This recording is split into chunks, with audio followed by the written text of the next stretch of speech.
I have a very interesting relationship with Knott's Berry Farm right now. As you know, I've grown up in Southern California, so I've spent a ton of time at this park. I know it very well, like the back of my hand.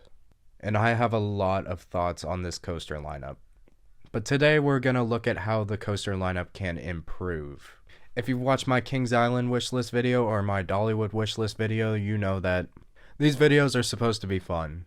They're just some vague ideas that could happen someday that get me excited, you know. It's fun to think about the possibilities of what could happen at a certain theme park. So I have definitely dreamed about what I would add to Knott's Berry Farm if I was given the option. So today we're going to look at some of my favorite ideas for the future of Knott's Berry Farm.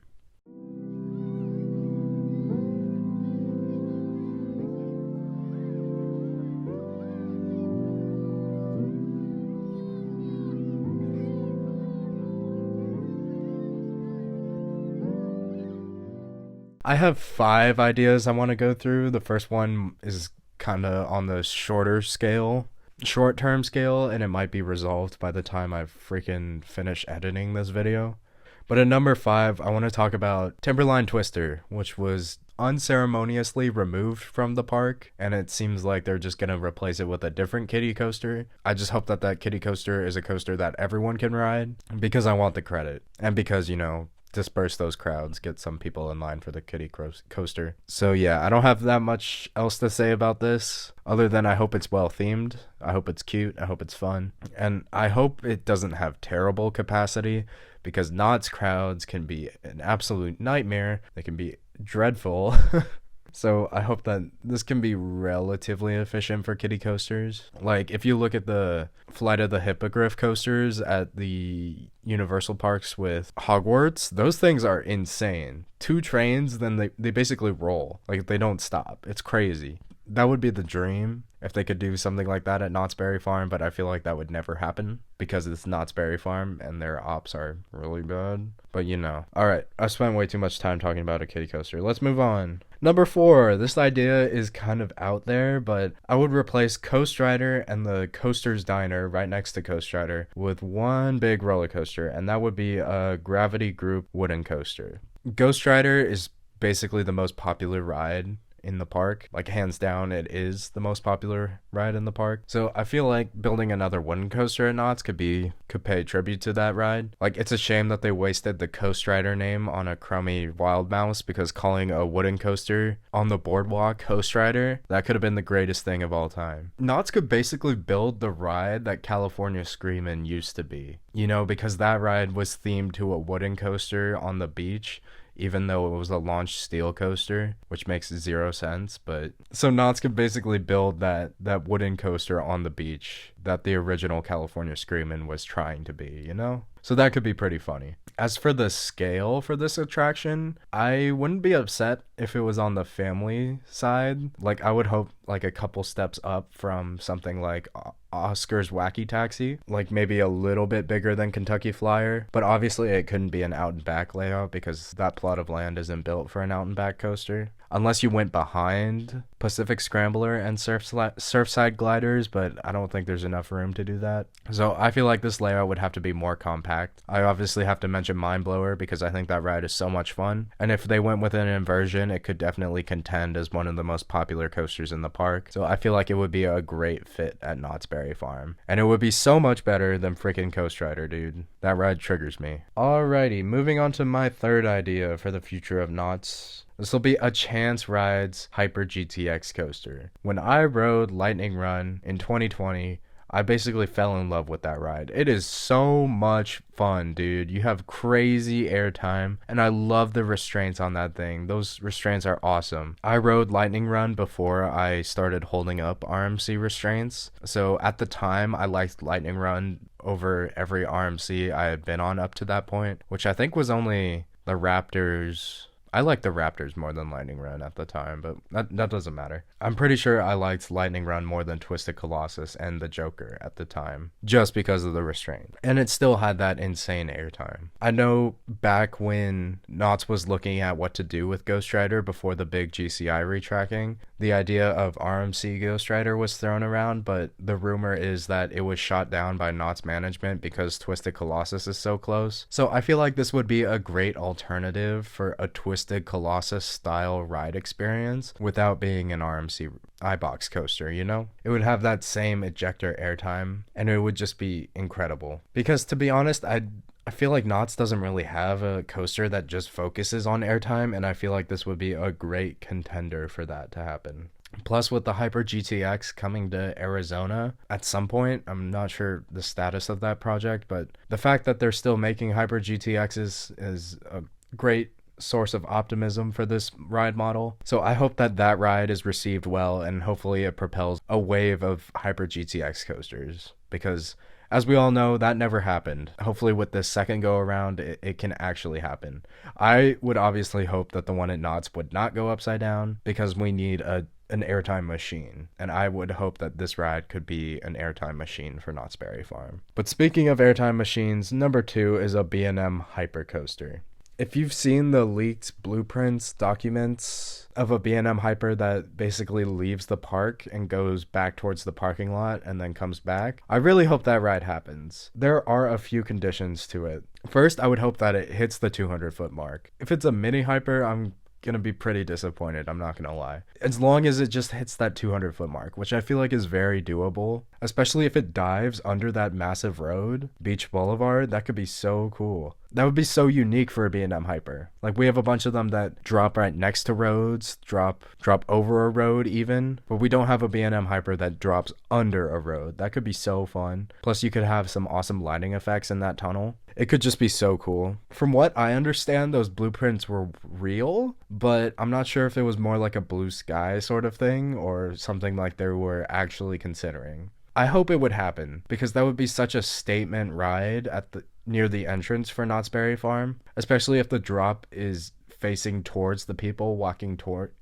into the park. That would just be so cool, man. And as you know, I'm a B&M Hyper fanboy, so I would love the floater airtime at one of my home parks. I would go insane, because there is not a good hypercoaster on this side of the country, and that triggers me so much as a spoiled coaster enthusiast, dude. All of the good hypercoasters are east of the Mississippi. It's freaking bananas. I don't know why California let this happen. We absolutely fumbled the bag, dude. Accelerator is not a traditional hypercoaster. Goliath is trash. The 2 hypers in Vegas I haven't ridden, but everyone says they're trash. The parks in NorCal don't have hypers, and then the parks in the Northwest are just there. And of course, Phoenix doesn't have a major theme park. Salt Lake City has Canobie, which is not a traditional hypercoaster. So we just need one freaking hypercoaster, dude.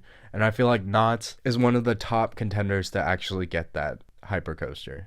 A good hypercoaster, man. Like, please, I am begging.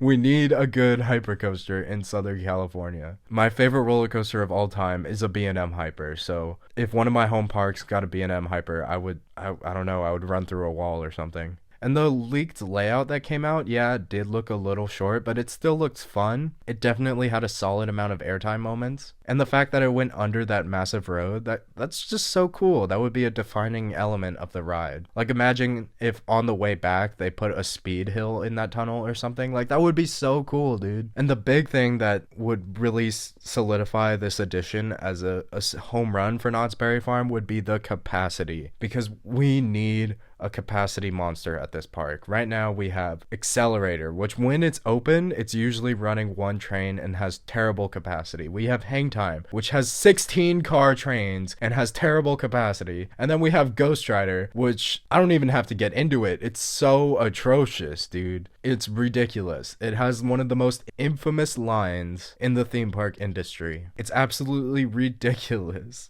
Really, the only solid capacity ride at this park is Silver Bullet. it. And really, that's like the only tolerable wait time this park usually has. So we are down bad for a capacity monster, and a B&M Hyper would bring that. So I'm falling to my knees here, Knott. Please build the hyper coaster, please. I don't care if it's nowhere near as good as Diamondback. We just need a B&M Hyper, please. Like, the idea of a Hyper from another manufacturer is super exciting, but we just need 4-row trains, 32 passenger trains that just can churn through people. Like, it's gonna be a Cedar Fair coaster, so it's gonna have a seatbelt, so it's not gonna be as efficient as Apollo's Chariot or Mako, but it's still gonna be so much better than Ghost Rider, Hangtime, Accelerator, which right now, when they're open, have the longest lines in the park. So please, Knott, please make this happen. But you all knew that number one is going to be that B&M Giga. So I was obviously disappointed, or I had mixed feelings when the hyper plans came out, because I was like, dang, like it got downgraded. And then I realized that it was on a completely different plot of land. And then if you know me, you know I'm ridiculously optimistic. So I thought, if the hyper coaster happens, that doesn't necessarily mean that the Giga coaster won't. I talked about this in my Dollywood wishlist video. If Knotts went to the Giga straight away, there would be no reason to build a hyper coaster, but there have been multiple parks that have built a hyper and then a Giga. So I really hope that we get the hyper first, and then down the road we get the Giga. Is it gonna happen? Probably not, but you know, this is the dream world, this is the wish list video. That's what I would wish to happen. When those plans came out, I lost my mind. That's like all I could think about for like 3 weeks.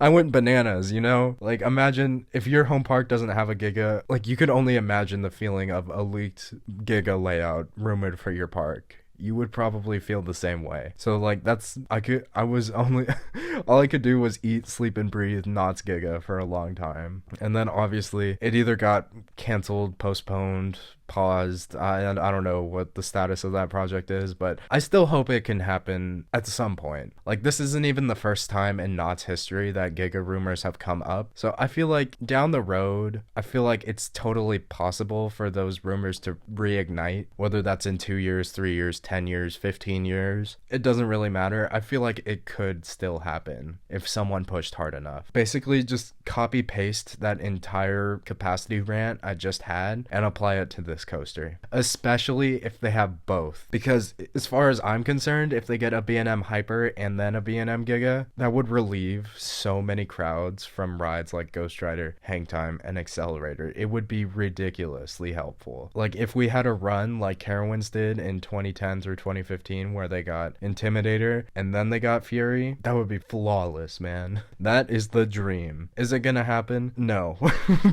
But you know, this is what I think about. This is what I wish would happen. And the layout that came out, it feels like that could definitely rival Fury as just an elite roller coaster, like one of the best in the world. And the fact that a Giga coaster could be added to one of my home parks, one of the parks that I grew up at, it might just be my favorite coaster by default, you know, just by being a Giga coaster existing at my home park.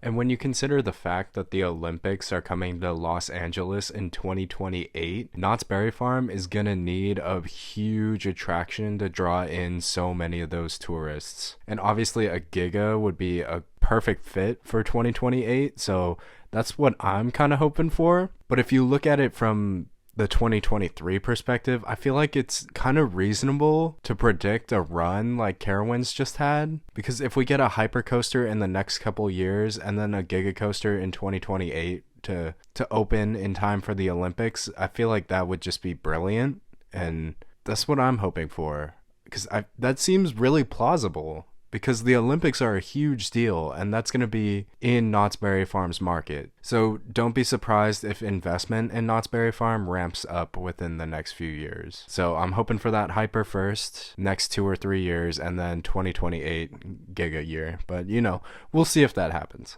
And as I talked about with the Hyper GTX, we don't have a airtime machine, and of course the Hyper and and or the Giga, they would be Airtime machines. So they would be the perfect fit in terms of our coaster lineup.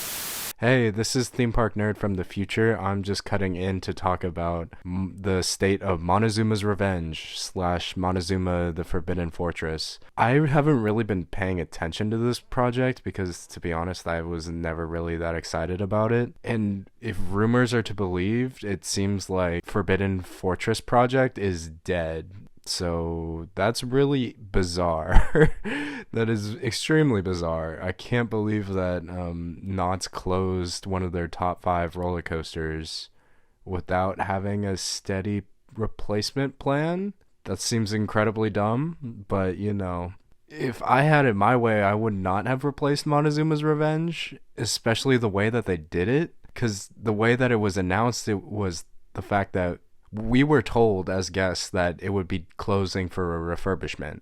If you take that statement at face value, it doesn't imply that the ride experience will change. So I was really disappointed when Forbidden Fortress was announced, and it seemed like it would be a completely new ride despite the lack of details we got. Which, by the way, that was just so bizarre. We only had an animation of the train, and they removed the loop. We didn't, what the heck? That's so bizarre. We didn't know the layout. They kept both the spikes, and then it was going to have a randomized launch sequence, which is kind of cool, but I don't know. They fumbled the bag. I have no idea what happened. There have been whispers about a Zamperla coaster replacing Montezuma, and to be honest, given the situation that they put themselves into, I feel like that's a great replacement.